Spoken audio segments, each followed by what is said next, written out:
So, for that, I need signs.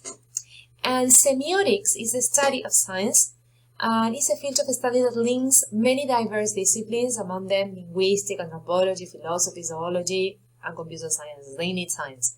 If you understand science, you will understand how messages are transmitted. That's very important. So, but what is a sign? That is a very good question that you always have to say. Well, when you're studying and you say definition, you have to make sure that you understand every component of that definition. So you say, well, it's a study of sign, if you understand signs, etc. What is a sign? Okay? So it's very important that you really understand every single phrase you utter. So, communication relies on using something to stand for something else. For example, words. I say, please, can you give me a cup of tea? Okay, so I need to use those words, okay, to stand for something else. Each of these things that stand for other things is technically known as a sign. Sign is a unit of communication strata. Because their content is conceptual, all signs are associated with some meaning. And then we're going to learn a bit different types of signs. Okay, for example, an open sign hanging in the window of a business. Open. Okay, so it is a sign that stands for something else. It says, okay, you can get here, you can buy something, you can do whatever you want. Okay, it's available for you. I understand that. The sound of a fire engine, that is a sign.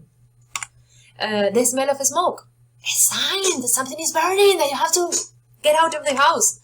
Words such as tree or a picture of a drawing.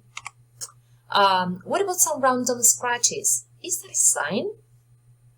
It will depend on what? On what will depend? Will these scratches depend on? Very good. If the word was context, that could have been very good. Okay, describe what you're seeing here. Is that a sign? You may say, no, teacher, I don't understand. What is this about? But if you see that in a context, those are records of death inside the gas chambers of Auschwitz. Okay, it is meaningful because we know what happened there.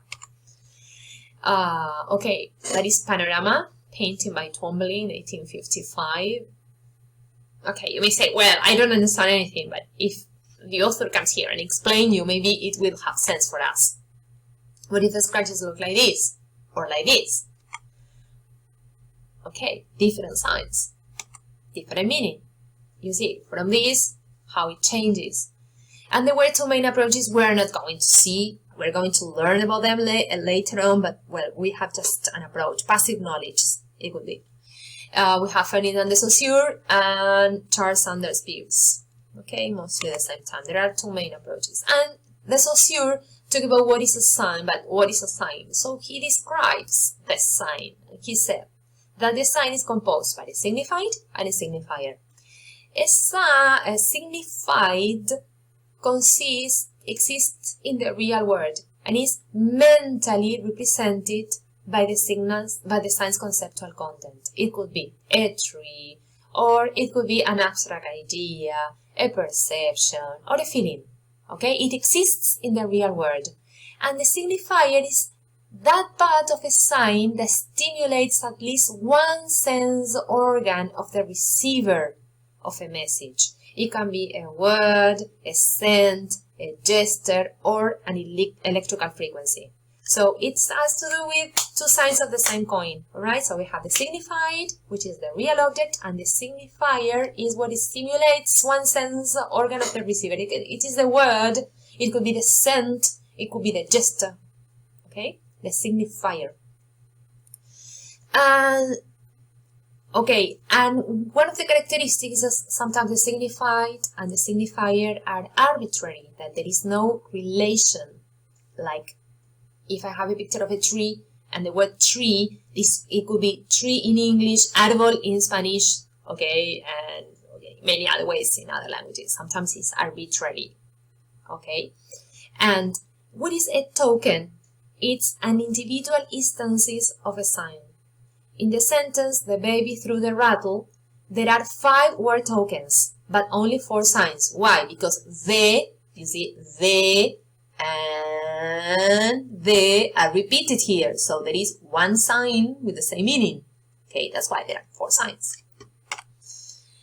Okay, so Saussure believed that signs do not represent reality but construct it. We come to know the word through language. Okay, so it doesn't represent but we construct because we understand, we know the word through language.